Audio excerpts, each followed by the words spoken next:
Muy buenas a todos, gente, nuevamente, ¿cómo están? En el video de hoy les traigo la biografía de Ernesto Sábato, personaje importantísimo de la literatura argentina y de las letras de habla española, así en general. Si sos de algún país hispano que no sea Argentina, obviamente, probablemente hayas escuchado hablar de él. Desde hace un tiempo quería dedicarle un video y acá finalmente estoy. Sin más intros, vamos con el video. Ernesto Roque Sábato fue un polímata. Era escritor, pintor, físico, matemático, activista y medio psicólogo y filósofo. Ya van a ver por qué les digo esto. Sábato nació el 24 de junio de 1911 en la localidad de Rojas, en la provincia de Buenos Aires. Era hijo de inmigrantes italianos venidos de Calabria, llamados Francesco y Giovannina. Era el 10º de 11 hijos del matrimonio entre Francesco y Giovannina, y como dato un poco perturbador, él nació poco tiempo después de la muerte de su hermano anterior, del noveno, que se llamaba Ernesto José. Por eso a él le pusieron Ernesto de nombre. Hoy puede sonar un poco turbio eso, pero en aquella época eso era algo bastante frecuente. Era de una familia de clase media y Sábato en algunas entrevistas reconoció que su papá era muy severo con él y con sus hermanos, que ha vivido escenas de violencia física y de maltrato infantil y que cada tanto su mamá tenía que esconderlos tanto a él como a sus hermanos para que el padre no los golpeara, cosa que en aquella época también era muy habitual y desde ya que le dejó marcas. Hizo sus estudios primarios en su ciudad natal, en Rojas, egresando en 1923 y al año siguiente, en 1924, empezó el colegio secundario, se mudó a La Plata y cursó en el Colegio Nacional Rafael Hernández. Ahí conoció a dos personas importantísimas que influyeron en él. Por un lado, Pedro Enríquez Ureña, profesor dominicano con una fuerte influencia en las letras argentinas, y Ezequiel Martínez Estrada, escritor y pensador. En 1929 empezó la carrera de Ciencias Físicas y Matemáticas en la Universidad Nacional de La Plata. Acá empieza su vida como militante y activista en el marco de la política, porque en 1933 empieza junto con otros compañeros de la carrera a militar por la reforma universitaria. Se empezó a alinear con la ideología comunista y a defender ideales de extrema izquierda, todo hasta que empieza a tener ciertas dudas y objeciones de conciencia con respecto a la dictadura de Stalin. Ese mismo año la conoció a Matilde Kuzminski, quien más adelante terminó siendo su esposa en 1936, cuando se casó con ella, y 2 años más adelante, en 1938, nació su primer hijo, llamado Jorge Federico Sábato. En esta época hizo viajes por Bélgica y por la Unión Soviética, tomando cursos, capacitaciones y seminarios sobre ideología marxista, hasta que muy de a poco se empezó a desentender de toda esa movida y de lo que era el comunismo, y en una entrevista él dijo algo así como que la Unión Soviética era un lugar donde si no te volvías cuerdo terminabas en un manicomio o en un gulag. Con cuerdo se refería a alineado con la mentalidad de Stalin, básicamente. Él empezó a temer con que pudiesen meterlo preso en un gulag porque ya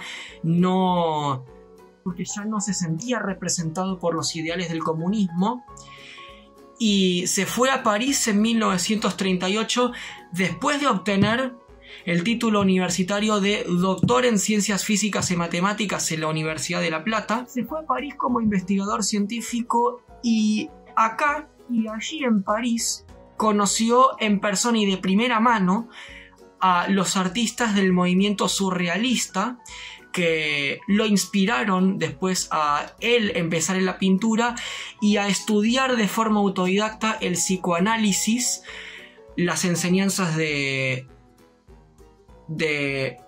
las enseñanzas de Sigmund Freud y de sus socios y colegas como Wilhelm Reich, Erich Fromm, y sobre todo lo que más captó su atención fue nada más ni nada menos que la teoría de los arcanos de la mente inconsciente de Carl Gustav Jung.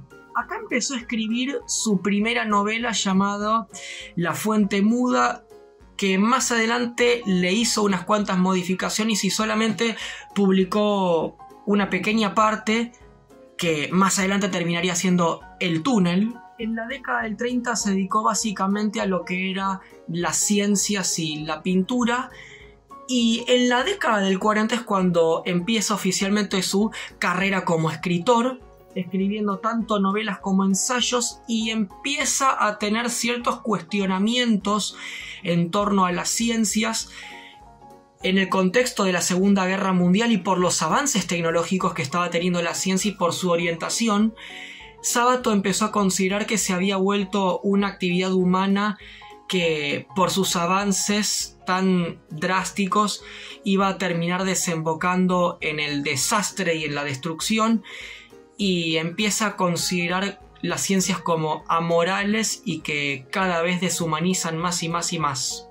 En 1945 se erradicó y se instaló definitivamente a vivir en Santos Lugares junto con su familia, y ese mismo año nació su segundo hijo llamado Mario. También en 1945 publicó un libro llamado Uno y el Universo, que es una recopilación de ensayos en los cuales él expone su postura frente a la inclinación y a la orientación que tomó la ciencia durante la Segunda Guerra Mundial y en esos últimos años y en aquella época, donde argumenta por qué se desentendió de las ciencias y explica por qué considera las ciencias como algo que deshumaniza.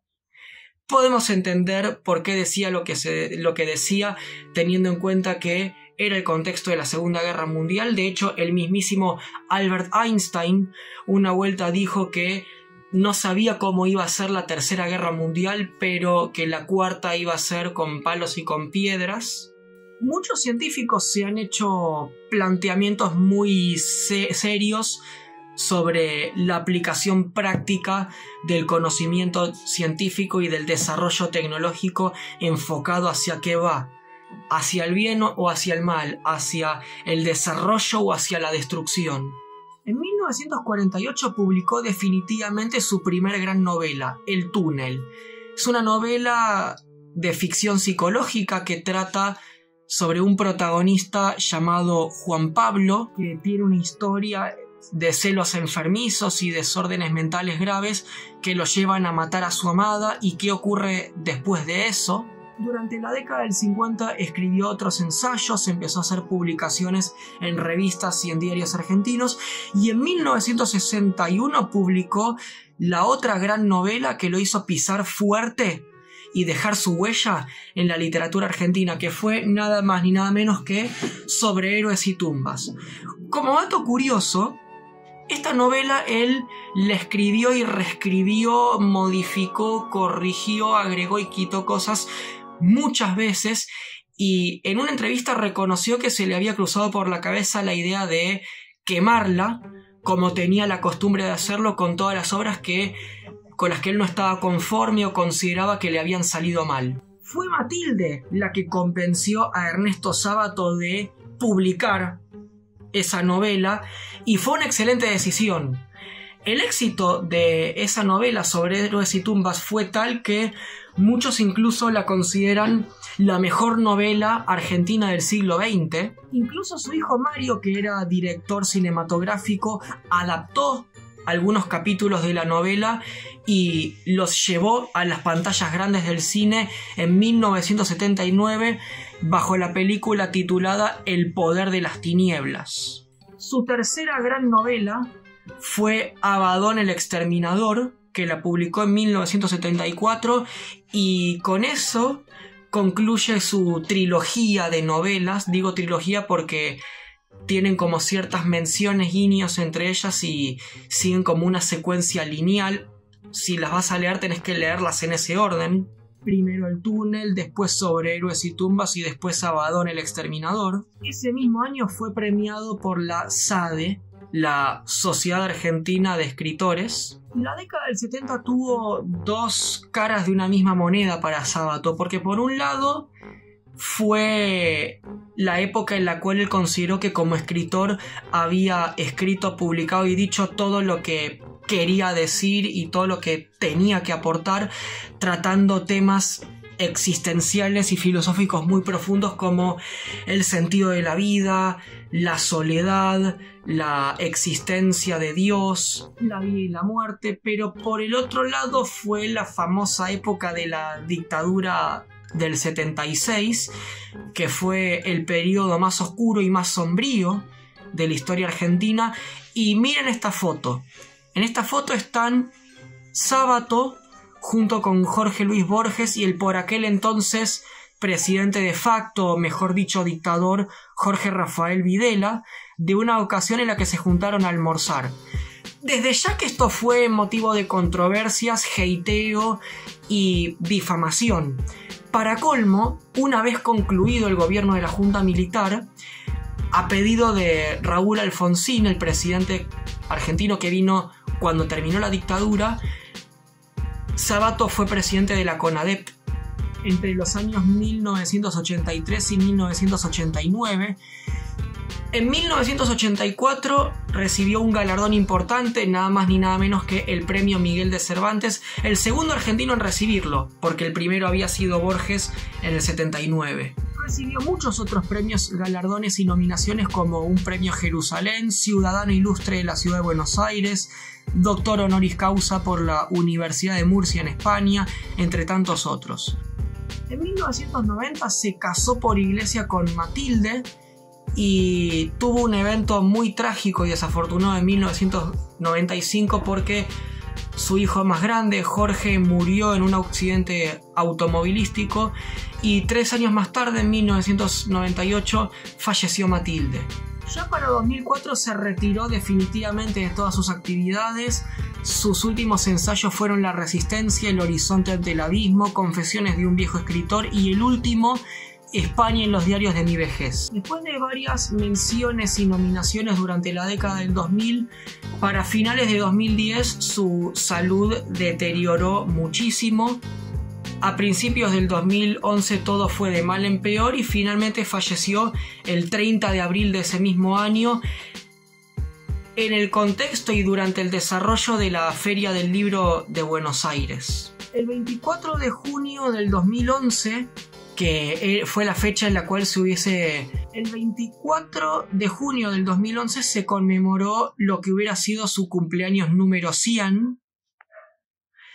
Se realizaron en honor y homenaje a él actividades en el Ministerio de la Cultura como jornadas de lectura de sus libros, hubo una jornada de lectura en la Torre de Babel de Marta Minujín y a finales de ese mismo año su hijo Mario anunció que iban a remodelar la casa en Santos Lugares donde él vivió con Matilde para convertirla en una casa museo que se inauguró en 2012 y que todavía hoy está abierto al público. Yo como argentino que soy, no podía no dedicarle un video a Ernesto Sábato. Entonces, bueno, desde hacía tiempo tenía pensado hacerlo y acá lo hice. Yo espero de corazón que el video te haya interesado, espero que el contenido que genero te guste. Si tenés alguna idea, hacémelo saber en los comentarios porque mirá si la idea que vos me tirás después da pie al contenido a generar contenido para este canal.